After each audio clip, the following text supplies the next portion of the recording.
from the very beginning, SUWA knew the land better than the agency that manages most of it. We made that our business.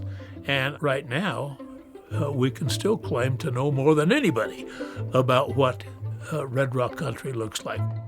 I moved here full-time in 1979 to work for BLM. They gave us all of 6 months to intensively inventory 500,000 acres.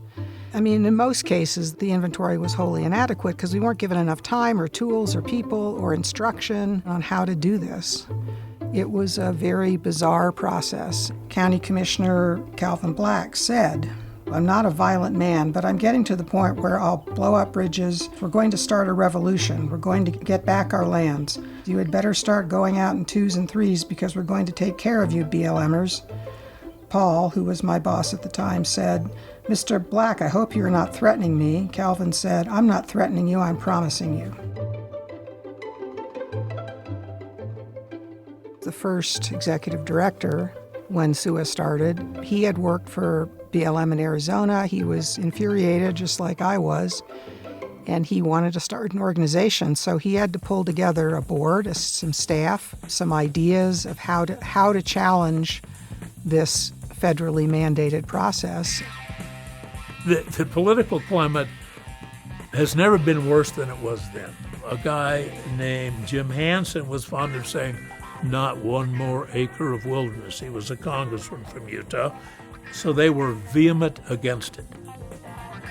So what we set out to do, with the help of dozens and dozens of others, we went out on the ground to see what was there and to document it.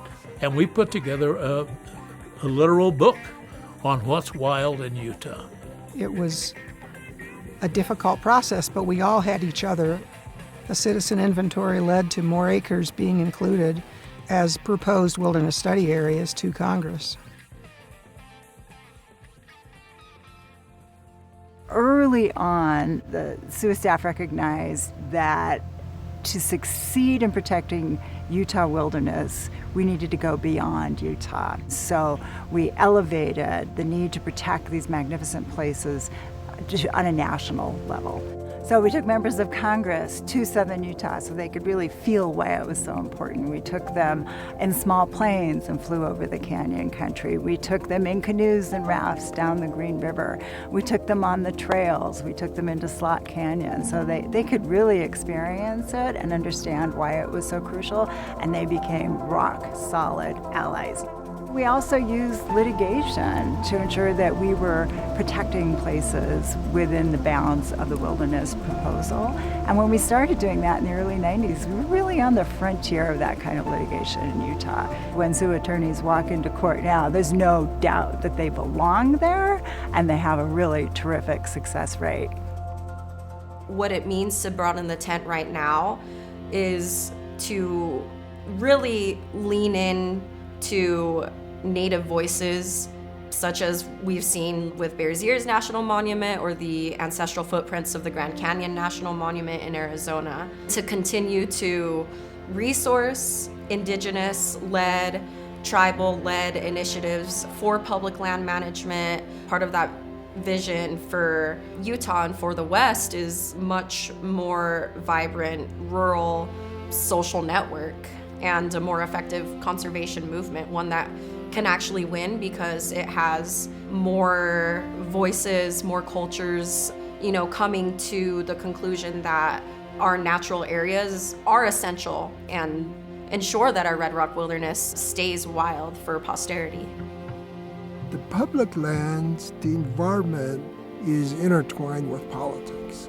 And if you don't know those things, you're going to lose out and you're going to be left behind. So if you have the votes, if you have the power, you can speak to the county commissioner, the state legislature, U.S. Congress, U.S. Senate, President of the United States. SUWA is more in tune with the situation.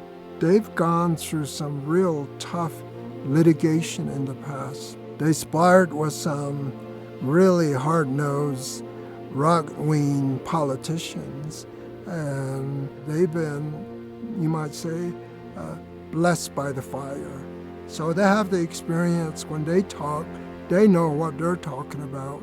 The lasting legacy will be when all of the Utah Red Rock Wilderness Act is passed and all the acres that are finally included in that citizens' bill become congressionally designated wilderness. When I started working at SUWA, I took over the office and the desk and the computer of my predecessor, and he had a little post-it on his monitor that said, "Endless pressure, endlessly applied." And I still have that post-it. When I think of SUWA, those are the 4 words that I think of. They just never give up. There wouldn't be any successes without SUWA's members. And we thank you all for the support you've given us, the confidence, the trust. Protect Wild Utah.